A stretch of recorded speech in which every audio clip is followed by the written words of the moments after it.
Assalamualaikum warahmatullahi wabarakatuh. Nama saya Ahmad Hussein dan siap dikatakan goblok karena bertanya. Gus Baha ini berapa bulan yang lalu diangkat sebagai Rois Syuriah PBNU dan itu tidak melalui proses kaderisasi, melalui ranting, MWC dan seterusnya.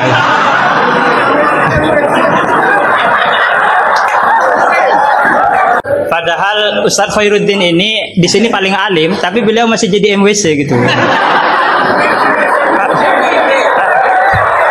Dari Gus Baha sebagai Rois Syuriah, saya ingin bertanya tentang ke-NU-an yang telah dirumuskan oleh Hadratus Syekh Hasyim Asy'ari. Karena beliau kalau misalnya nanti tidak bisa menjawab berarti diragukan ke Rois Syuriahnya. Oke, di dalam risalah atau konun asasi Jam'iyah Nahdlatul Ulama disebutkan bahwa secara keagamaan NU menggunakan sistem bermazhab atau mazhub. Serius nih Gus. Yang pertama dalam akidah, terus fikih dan tasawuf. Ya pertanyaannya gini Gus, pertanyaannya gini, bahwa sistem bermadhab NU itu yang pertama adalah Al-Quran, As-Sunnah, Ijma' dan Qiyas. Sementara dalam aspek lain, NU menganut madhab Abu Hanifah, Malik bin Anas, yang mana salah satu masodirul ahkamnya adalah misalnya Abu Hanifah menggunakan istihsan, Imam Malik menggunakan amalu ahlil Madinah. Nah, ini seperti ada kontradiksi atau kontradiksi interminus istilahnya itu. Di satu sisi pakai kias, tapi di sisi yang lain kok menerima istihsan gitu, menerima amalu ahlul Madinah. Padahal dalam sistem beragama NU itu landasan keagamaannya adalah Al-Quran, As-Sunnah, Ijma' dan Qiyas. Tapi di dalam ruang lingkup yang lebih dalam bermazhab Abu Hanifah, itu Abu Hanifah menggunakan istihsan. Ini perlu ditambah rumusan Ahlus Sunnah wal Jamaah atau saya yang salah memahami gitu. Jadi yang dimaksud kias di situ apa Gus itu? Begini loh ya logikanya, kamu jangan terlalu kumo luhur bakas ihtisan kok kayak wong alim, gaya kamu itu sudah kacau-kacau gimana?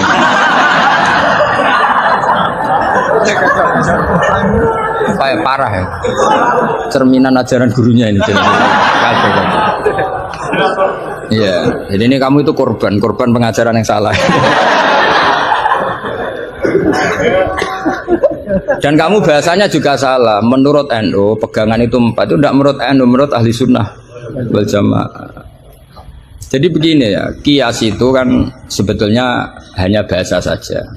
Sebetulnya ya istihsan juga kias. Sebenarnya kalau kita, karena ketika seseorang itu menomorsatukan Quran dan hadis, pasti istihsan ini juga tidak keluar dari Quran hadis. Ketika kamu katakan kias, itu juga tidak keluar dari Quran hadis. Maka pertanyaannya, menurut Dawud Al-Zahiri, sebetulnya kias itu ada apa enggak? Ya bisa saja enggak ada.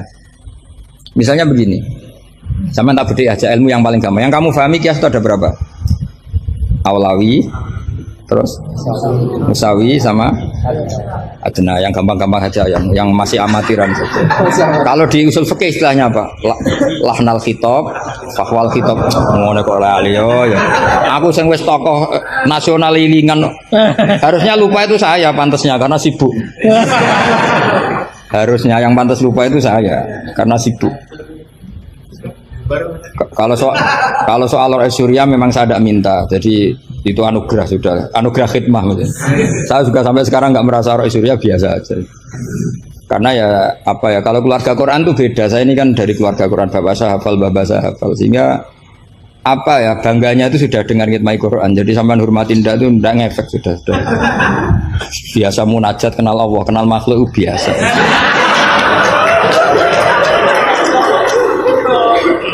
Biasa ma'rifatullah dijak ma'rifatul khalqi. Begini misalnya ya, sama tak bedai misalnya gini. Fala taqul lahuma uffin atau innal ladzina yaquluna amwalal yatama zulman. Kita paling gampang kalau kita ngajari Mahat Ali seperti ini, yang gurunya saja meragukan ini, yang itu kias paling gampang tentu kita katakan gini. Allah mengharamkan memakan harta anak yatim. Ilatul hukumnya apa coba? Ifsad kan? Nah, Kalau aklu itu haram karena ifsad, maka ikhraq lebih haram. Kalau ufin yang adnal iza, ya ufin muni janjuk pada orang tua atau hus. Ya. Kalau adnal iza paling ringan saja haram, apalagi nabok, apalagi menterlantarkan orang tua gak dikasih uang sampai utang-utang tonggo itu ya iza itu.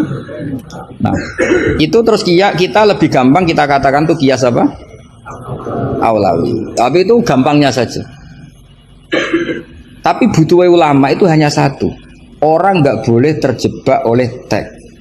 Kalau terjebak oleh teks seperti saya cerita setiap ngaji itu, di mana-mana saya cerita itu naifnya orang terjebak teks. Yaitu tadi misalnya ada santri yang dilaporkan oleh istrinya ke kiainya, Pak Yai, alumni Anda ini sering naboi saya. Nabok itu kan pakai tangan. Karena terus kiainya bilang gini, "Cong, jogeman naboi istrimu." Suatu saat kalau mau idak pakai kaki, jadi nyadui. Akhirnya istrinya lapor lagi, "Pak Yai sekarang ganti model, tidak naboi tapi nyadui." Santrinya dipanggil lagi, "Loh kenapa kamu masih nyadui? Kan yang haram naboi Pak Yai. Kemarin yang Anda larang kan naboi, kalau nyadui kan belum dilarang, belum ada undang-undangnya kan kira-kira." Nanti yo nendang yo haram pisan, hari berikutnya ngidoni, ngeludahi. Itu kan korban tekstualistik. Kalau dia cerdas, hurmatul idza itu yang haram tuh idzanya, nago iya idza, nyadu iya idza, meludahi juga idza, membiarkan miskin juga idza. Nah, seperti itu sebetulnya andekan kita dzauqus salim, sebetulnya nggak perlu itu kita katakan kias apa enggak. Zaman sahabat juga nggak kenal kias, tapi tahu kalau maknanya pasti seperti itu. Pasti maknanya seperti itu. Misalnya kamu ada tamu, jangan suguhi air panas, kasihan. Terus kamu suguhi adem tapi peceren, sementing nggak air panas. Itu kan santri gila. Jadi sebetulnya dengan atau tanpa istilah kias maupun istihsan, itu adzauqus salim itu pasti tahu. Makanya termasuk kitab yang saya kagumi itu Sarah Imriti, Fathur Rabbil Bariyah, itu kitab kecil yang nyarai apa? Imriti atau Marioto itu kalau baca Imriti tidak bisa ya Pak? Marioto itu. Itu di situ diterangkan fama fatahum illa mujarradul istilah. Jadi kalau kamu tanya kenapa sahabat tidak belajar nahwu, tidak belajar i'lal, tapi mereka punya salikoh, punya tobiah yang menjadikan mereka ya kalau ngendikan ya doroba zaidun amron atau marortu bi zaidin. Tapi mereka kalau kamu tes, misalnya Abu Bakar buat tes, zaidun jenenge apa? Doroba zaidun amron, terus amron jenenge apa? Ya ora iso pinter sampean mesti. Sampean pinter, zaidun fa'ilun marfu'un wa alamatu rafi'i dhammatun dhahiratun. Qali annahu ismul mufrad, amron maf'ulun bih, mansubun wa alatun. Mesti ra iso, mesti pinter sampean. Tapi sampean mesti ditertawain Abu Bakar. Karena ditertawanya gini. Kang, pelaku pemukul siapa? Zaidun. Berarti zaidun jadi apa? Fa'il. Ya wis suwi agar subjek bahasa Arabe ya fa'il. Sing dipukul sapa? Amron. Jenenge apa? Maf'ul. Lah iya angger objek jenenge ya madrub, jenenge ngono kok butuh jeneng bocah kok goblok. Mesti gitu kira-kira. Jadi sebetulnya ketika kita punya istilah yo ono naife dhewe. Wong karuan pelaku yo bahasa Arabe mesti fa'il. Wong karuan objek yo jenenge maf'ul. Lah Anda masih bangga dengan istilah itu. Loh iya kan, agama ini kan mengajarkan kebaikan. Tentu sesuatu yang kebaikan itu dianggap agama. Makanya Abu Hanifah membolehkan istihsan. Nah karena beliau itu orang soleh, pasti pegangannya Quran dan hadis. Artinya istihsan yang tidak keluar dari Quran hadis. Ya sama kita bahasakan itu kias, mereka bahasakan nggak ada masalah. Dan zaman sahabat nyuwun sewu tidak tahu istilah itu semua, memang nggak perlu tahu karena masih punya dzauqus salim. Makanya sahabat itu pinter sekali kan, tapi nggak perlu kamu tes. Karena kalau kamu tes juga tubuh. Mbah Abu Bakar, ya Abu Bakar tak takok idoroba zaidun amron, mana yang fa'il? Mesti guyu. Wong karuan sing mukul Zaid yo fa'ile iku. Zaid. Maknane fa'il itu pelaku. Amron maf'ul bi, mesti angger korban objek jenenge amron. Oh ya wong di ilmu ngono kok bangga. Cara Abu Bakar mesti iki cerita. Makanya disangkan fama fatahum illa mujarradul istilah. Sahabat itu hanya nggak tahu istilahnya tapi membacanya sudah benar. Nah kenapa tidak tahu? Memang tidak ingin tahu, gitu saja kok perlu tahu. Lo kok udah tahu ya? Coba lam itu namanya apa? Jazim. Berarti yadrib namanya madzum. Terus Abu Bakar mbok warani. Yadribu, kenal lam menjadi lam yadrib. Lam jazim, yadrib madzum. Yo wis suwe le jong-jong anggere amile. Inna Zaidan qaimun, inna amil Zaidan makmum. Mesti yo Abu Bakar suku ya. Jong-jong ra ilmu ngono kok seneng merakaruan. Ya mesti wae. Makanya dulu bahasa Arab dulu itu tidak ada kata zaujah. Kata zaujah itu bid'ah gitu. Hasanah bodolala tidak tahu, pokoknya bid'ah. Di Quran nggak ada loh bahasa zaujah. Mbak ini perlu tahu, nggak ada bahasa zaujah. Coba. Asa rabbuhu in talaqakunna ayyubdilahu azwajan. Azwajan jamaknya zaud apa jamaknya zaujah? Loh, azwajan jamaknya zaud. Azwajan jamaknya apa? Zaud. Di Quran nggak ada bahasa zaujah karena maknanya zaujun itu pasangan. Kalau dikatakan lelaki maknanya perempuan. Kalau dikatakan perempuan maknanya lelaki karena zaujun maknanya pasangan. Ndak berhubung jagani wong ora pati pinter mau. Akhirnya terus ono zaujah.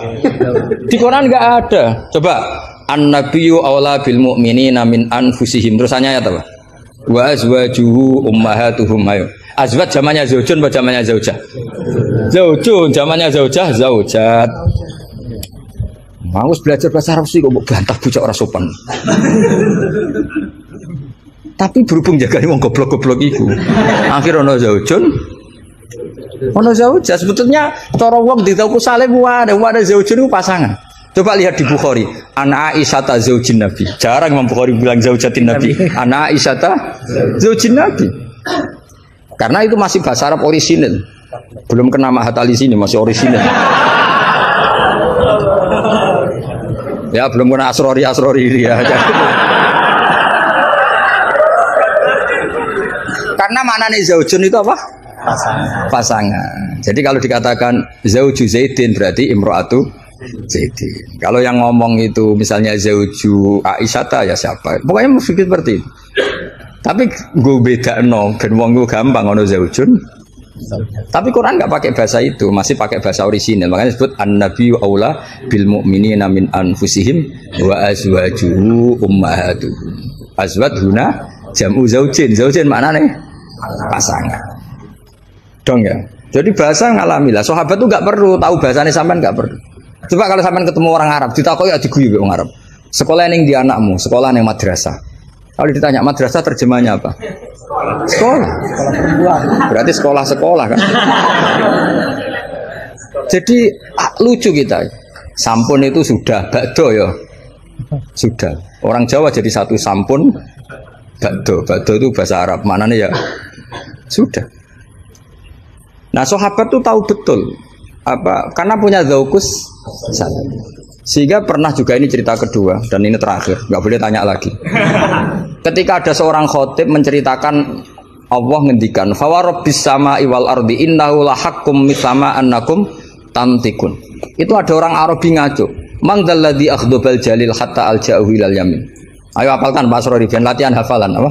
Mangdalladzi akhdobal jalil hatta alja'u ilal yamin. Pak Khotib, saya mau tanya, siapa yang bikin Allah murka sampai Allah dipaksa sumpah? Karena orang kalau sampai sumpah itu artinya nganggep mukhotabnya tidak percaya. Makanya di balaghah ada urutannya. Kalam itu kalau nggak ada pengingkaran nggak usah pakai taukid. Kalau ada pengingkaran pakai taukid. Kalau pengingkarannya banget pakai qasam. Termasuk pakai apa? Artinya gini, kalau Allah sudah sumpah pasti indikasi Allah sedang duka.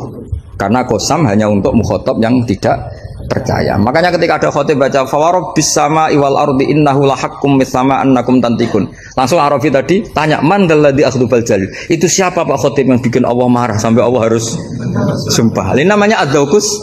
Tapi enggak usah kamu tes. Itu namanya apa? Faidatul khitab wa lazimul faidah. Faidah apa lazimul?